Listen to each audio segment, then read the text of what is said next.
Well, hello people. Now, I've already done a video as if all the males disappeared from the planet, just like that. What would happen? And then if the femons all disappear from the planet, just like that, what would happen? And of course, if all the men disappear from the planet, just like that, the planet wouldn't take long to deteriorate.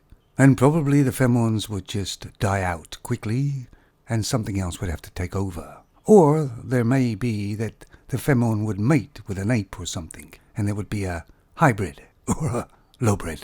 But without any help at all, they would definitely probably perish. On the other hand, when the femons all disappeared from the planet would continue. Inventions would carry on. Innovations would carry on. There's only one thing that would be affected by the femons' disappearance. How to maintain the population. And when you think about it, that's the only thing that would be affected. But, of course, it would be much quieter. And that's where the artificial womb comes into play. Which is already about, isn't it? But you couldn't replace males or man so easily. So that means that femons really are just breeders. And they've held society at ransom because of that.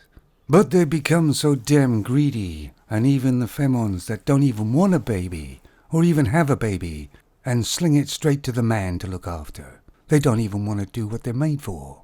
But they still expect to get the entitlement of being a breeder, even if a lot of them don't even breed. This is the mental attitude of femons today. They don't want to do anything, to make any effort at all, and they're expected to get everything in return. And that's why you hear the word delusional that goes with femons today. They put all their effort into their looks, well, covering their looks with makeup, with implants, with facial operations. The modern femon is completely superficial, aren't they? Most of their lives are all fake. They all think they're celebrities and put pictures on their Instagram or Facebook as if they're all multi-millionaires. And yet they probably just work down Tesco, filling shelves or something. So it's no wonder when a man dates a femon, she's completely empty. It's all about the show and tell. It's all superficial. Even the government are getting tired of their demands all the time. They used to be costly just for men, but now they're starting to get costly for the governments too. They're getting really costly for a lot of businesses that were forced by the government to have to hire them. The trouble is they don't produce as well as men do. They have a lot of time off for lots of things. They don't generally work for the greater good of the company because it's all about them. And femons now have got into all the sports. But let's be honest, if they really wanted to get into all these different sports, they would have done many years ago. They could have done. They just weren't interested in them. And femons do quite well in certain sports, but not as well as men. But now men are supposed to play, say, tennis with these femons and hold back, to not use their full male power. Femons wonder why men are walking away. What's the point in a male spending loads of time and effort in a relationship? Building a house, getting a home, maybe even having offspring that only might be yours. When the femon can see something that's shinier and just leave, or take the house and the children with her.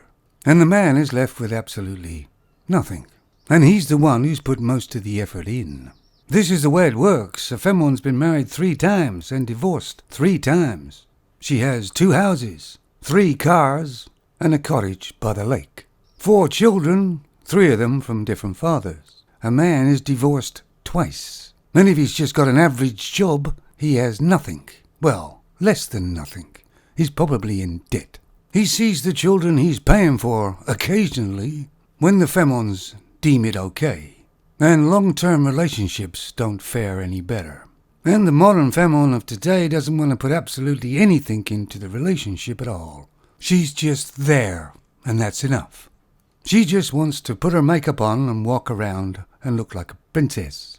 And of course she'd like to have other lovers as well, and the men are supposed to tolerate that, of course. Remember way back femons used to say, "Oh, don't treat me like a sex object." But they're all empowered and free now, and they mostly have all turned themselves into exactly a sexual object. And not very good ones at that. The modern femons of today have no real values, which in turn makes them valueless. A few years ago, men were very lucky to have a femon. At least they were told that by the femons.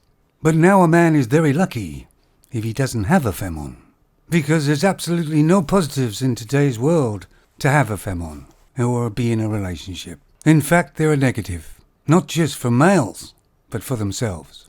Bring on the artificial womb, I say, and just that one thing would make femons completely obsolete.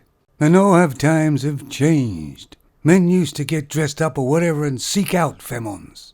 But now it's femons who are having to seek out men. If you want real quiet guys, go fishing or go out into the forest.